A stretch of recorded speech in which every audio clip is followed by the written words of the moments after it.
Part 1. You are going to hear a conversation. First, you have some time to look at questions 1 to 7.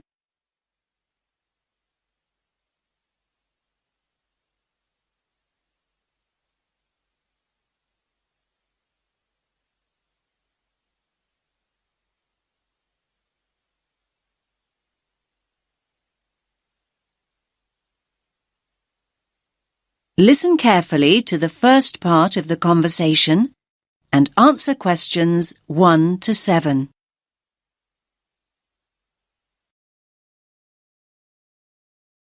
Rita speaking. What should I do for you? Oh, hi. I'd like to order some stationery. Could I know your name? Jackson Paris. Right. Can I just confirm your account number and the name of your company, Jackson? Sure. The number is 692411. 692411. Right. And you're from Rainbow Computer? No, the company is Rainbow Communications. Oh, OK. I'll just fix that on the system. Communications. And what would you like to order, Jackson? Envelopes. We need a box of A4, that is, normal size envelopes. White, yellow or manila? We'll have the plain white, please, but the ones with the little windows. OK, one box. A4, white. Just one box, was it? On second thoughts, make those 2 boxes. We go through heaps of envelopes. As a matter of interest, are they made from recycled paper? No, you can't get white recycled paper. The recycled ones are grey, and they're more expensive, actually. Right, we'll stick to white then. Something else, Jackson? Yes, we need some coloured photocopy paper. What colours do you have? We've got purple, light blue, blue, light green, whatever you want pretty much. There are 500 sheets on the pack. Let me see. We're going to need a lot of blue paper for our new price lists. So can you give us 10 packs, please? Make sure it's the light blue, though. 10 packs of the light blue. Anything else that we can help you with? Let me think. What else do we need? I'm sure there was something else. Pens, paper clips, fax paper, computer supplies, office furniture. Oh, yes. We need floppy disks. Do you have those nice coloured ones? Yes, but they're a bit more expensive than the black ones. That's all right. I'm not paying anyway. Right, floppy disks. What about diaries next year? We've got them in stock already, and it's a good idea to order early. No, I think we're all right for diaries, but something we do need is one of those big wall calendars. You know, one that shows the whole year at a glance. Do you stock those? We certainly do. OK, can you include a wall calendar then, with the other stuff? Just make sure it's got the whole year on the one side. Sure. Now you have some time to look at questions 8 to 10.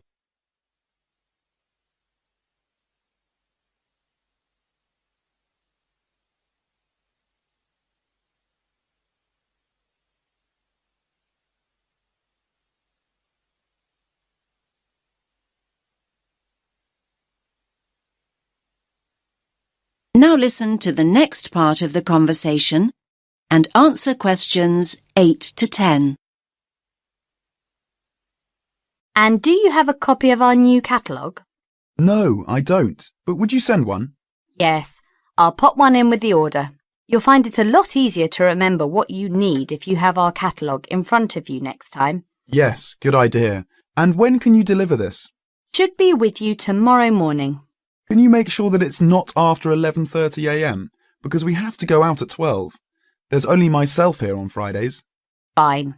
I'll make a note in the delivery docket that they should deliver before 11:30. Thanks very much. Thanks.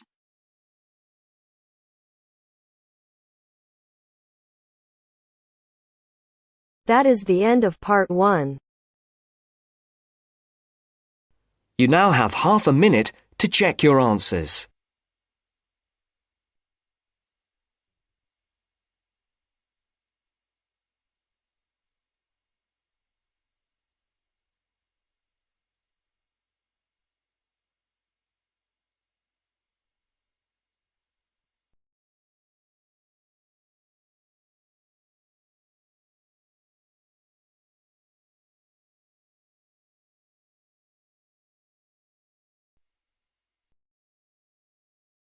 Now turns to Part 2.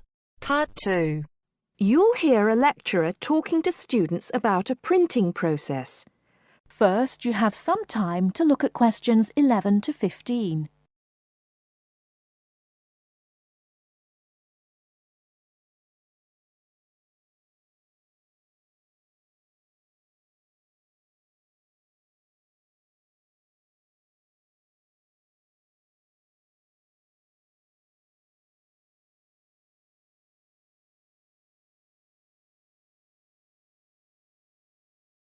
Now, listen carefully and answer questions 11 to 15. As I've made clear in earlier lectures, many different solutions have been proposed to the basic technological problem of getting meaningful marks onto paper. In other words, several different forms of printing have developed over the years, many of which are still in use today for different purposes. This week, I'd like to discuss the rotogravure process. This is one of the most widely used printing processes, and after describing how the process works, I'll be describing some of its industrial uses and the advantages and disadvantages of this form of printing. As the name implies, rotogravure is a form of printing in which large cylindrical pieces of metal rotate, while the paper to be printed passes between them. The paper is held in place against the printing surface by the impression roller. The weight of this roller is one of the factors that affect how much ink is actually transferred to the paper. Remember that this roller does not directly transfer ink onto the paper. The side in contact with the impression roller remains blank, and it's the other side of the paper which is actually the printed side. The impression roller presses the paper against the ink-bearing roller, generally known as the gravure cylinder. This roller is etched or engraved using either a laser or a diamond-tipped etching machine. This creates a large number of tiny holes in the surface of the roller which hold the ink. The depth and size of these holes determines how much ink is picked up from the ink fountain, which the whole printing assembly rests in. How much ink is picked up, in turn, determines the density of the image produced. As it rotates, the lower roller picks up more ink on its surface than is required, and this needs to be removed before contact with the paper. A flat edge, called the doctor blade, scrapes against the surface and removes all ink which is not in one of the holes on the surface of the lower roller. This should lead to a clean image. Before you hear the rest of the talk, you have some time to look at questions 16 to 20.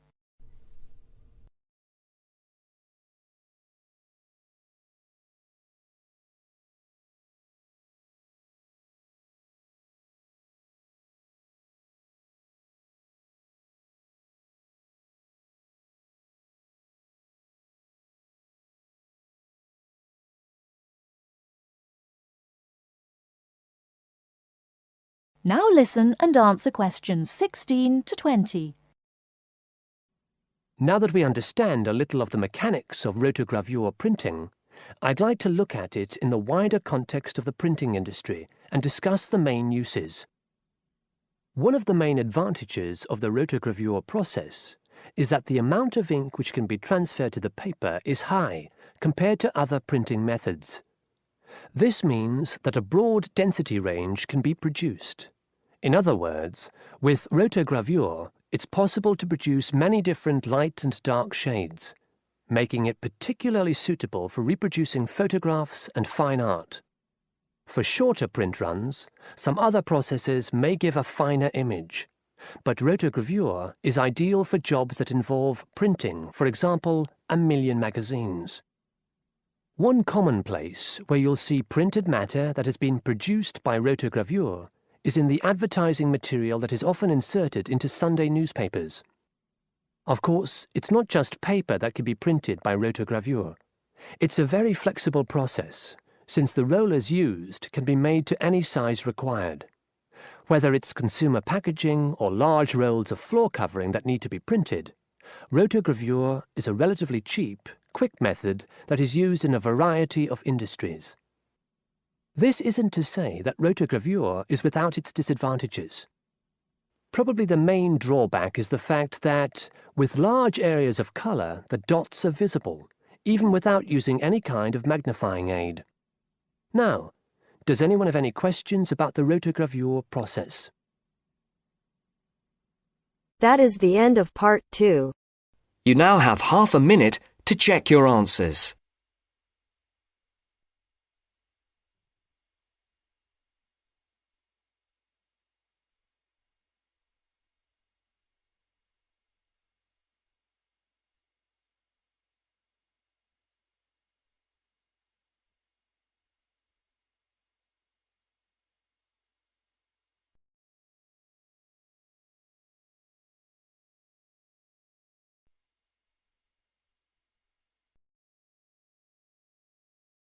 Now turns to part 3. Part 3. First, you have some time to look at questions 21 to 26.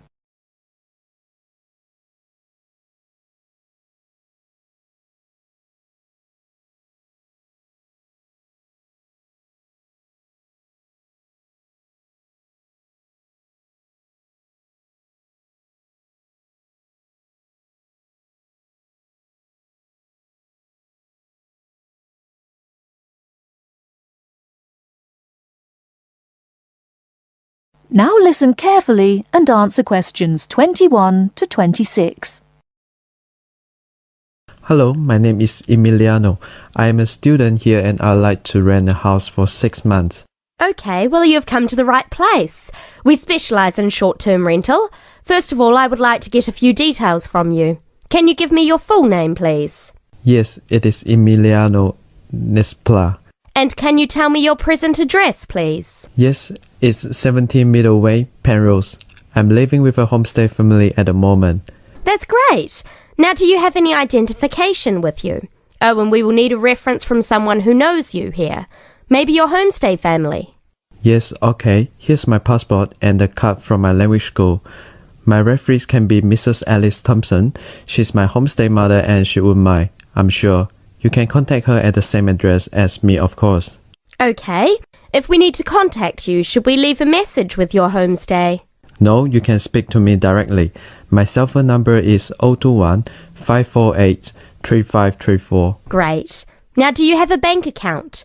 You will need to pay your rent by direct debit. You know, it will come out of your account automatically every month. Okay, I don't have my bank account details with me now, but I can get them and bring them back later today. That's fine. Now, can you tell me what kind of house you are looking for? Do you want to rent by yourself? No, I'm looking for a 3-bedroom house. I want to rent with my 2 friends. I will bring them in to see you later today. OK. And what areas are you interested in renting in? Well, here's a map. Can you see my school? I don't have a car, so I need to take some kind of public transport to school and I don't want to travel for more than 30 minutes each way. Do you think you have anything which is suitable? Yes, we do. Here is a list of available properties. I'll highlight the ones that could be of interest to you. Look at the map and go and have a look at the houses with your friends. Do you have a friend with a car? Yes, I do. Good. So go and look outside the houses. It will give you an idea of what the area is like. But remember, don't go into the garden or knock on the door. If you want to go in and have a look, let me know and we can arrange an appointment. Okay. Can you give me an idea of price? Yes. If you look at the list, you can see the weekly rent written next to the house address. Oh yes, I can see it now. Do I need to pay anything else? Yes, you need to pay a deposit which you will get back when you move out, and you have to pay a non-refundable agent fee which is equivalent to 1 week's rent. You will have to pay your bills when they come in every month too, of course. Okay, well, thank you very much for your help. What time should I come back with my friends and my bank details? How about 2:30 this afternoon? That sounds good. Thank you for your help. I'll see you later. Thanks for coming in. Goodbye.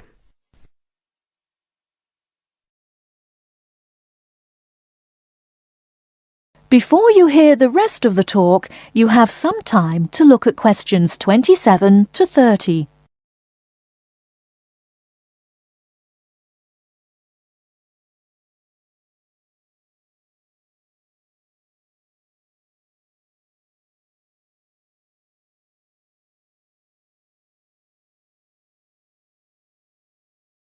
Now listen and answer questions 27 to 30.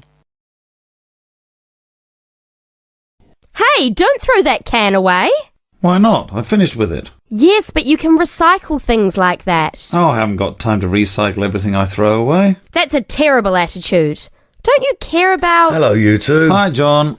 What are you arguing about? Oh, Sam says he doesn't have time to recycle. What do you think? Well, I agree that it can be difficult sometimes. Do you always recycle everything then, Mary? Yes, I think everyone should. I mean, look at the state of the planet. If we don't all start making an effort now, it could be too late. Well, one of the reasons I don't recycle as often as I should is that I don't really know where to go. There are no recycling facilities near me. Well, I know I said I haven't got time, but actually there is a bottle bank near the supermarket just up the road. So I suppose there are limited local facilities. So you can do your recycling outside the supermarket? Yes, but like I said, only limited. It's only a bottle bank. Well, I don't have a car, so it's very difficult for me, but I still do it. Sometimes a friend comes over and we take our recycling together, but not very often. So if your facilities are limited, then mine are very limited. Well, I suppose if you go to all that trouble, I might make more of an effort. Good. If it was up to me, I'd encourage more people to recycle. How? Well, how about some kind of incentive? A reward for anyone who makes an effort to recycle? That's a good idea. But if you think everyone should recycle, then why not penalise those who don't recycle instead of giving something to people that do? If there was a fine for anyone caught throwing recyclable materials in the rubbish, people would take more notice. Well, now you're going too far. Do you really want anyone going through your rubbish just to check if you're following the rules? No, I don't think fines are a good idea. Well, I think we should be doing something. Anyway, I have to go. I've got my social science class next. See you later. Yeah, see you later. Bye.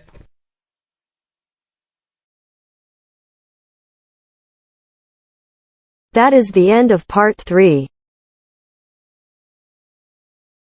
You now have half a minute to check your answers.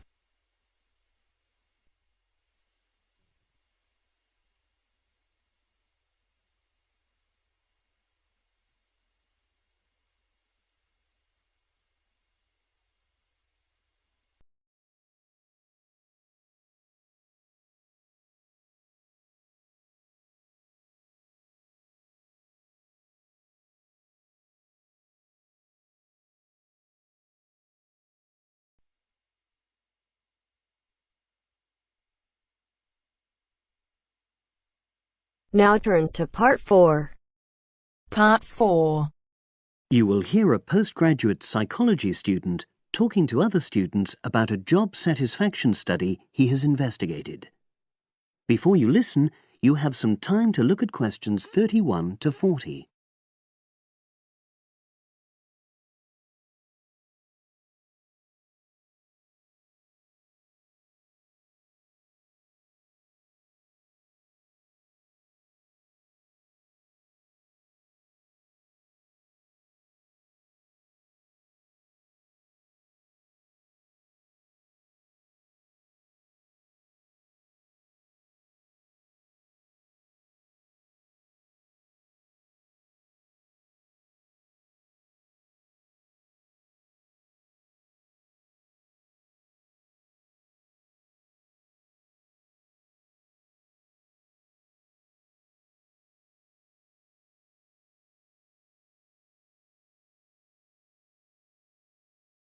Now listen and answer questions 31 to 40. Good morning, everyone. For my presentation today, I'm going to report on an assignment that I did recently. My brief was to analyze the methods used in a small study about job satisfaction, and then to make recommendations for future studies of a similar kind. The study that I looked at had investigated the relationship between differences in gender and differences in working hours and levels of job satisfaction amongst workers. For this purpose, employees at a call center had been asked to complete a questionnaire about their work. I'll summarize the findings of that study briefly now. First of all, female full-time workers reported slightly higher levels of job satisfaction than male full-time workers. Secondly, female part-time workers reported slightly higher levels of satisfaction than female full-time ones did. On the other hand, male part-time workers experienced slightly less job satisfaction than male full-time workers. But although these results seemed interesting and capable of being explained, perhaps the most important thing to mention here is that in statistical terms, they were inconclusive. Personally, I was surprised that the findings hadn't been more definite, because I would have expected to find that men and women, as well as full and part-time workers, would experience different levels of satisfaction. So I then looked more carefully at the methodology employed by the researchers to see where there may have been problems. This is what I found. First of all, the size of the sample was probably too small. The overall total of workers who took part in the survey was 223, which sounds quite a lot, but they had to be divided up into subgroups. Also, the numbers in the different subgroups were unequal. For example, there were 154 workers in the full-time group, but only 69 in the part-time group. And amongst this part-time group, only 10 were male, compared to 59 who were female. Secondly, although quite a large number of people had been asked to take part in the survey, the response was disappointingly low. A lot of them just ignored the invitation. And workers who did respond may have differed in important respects from those who didn't. Thirdly, as the questionnaires had been posted to the call center for distribution, the researchers had had very limited control over the conditions in which participants completed them. For instance, their responses to questions may have been influenced by the views of their colleagues. All these problems may have biased the results. In the last part of my assignment, I made recommendations for a similar study, attempting to remove the problems that I've just mentioned. Firstly, a much larger sample should be targeted, and care should be taken to ensure that equal numbers of both genders and both full and part-time workers are surveyed.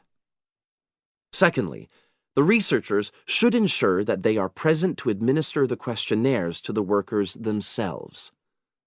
And should they require the workers to complete the questionnaire under supervised conditions so that the possibility of influence from other colleagues is eliminated. Finally, as workers may be unwilling to provide details of their job satisfaction when they are on work premises, it's important that the researchers reassure them that their responses will remain confidential, and also that they have the right to withdraw from the study at any time if they want to.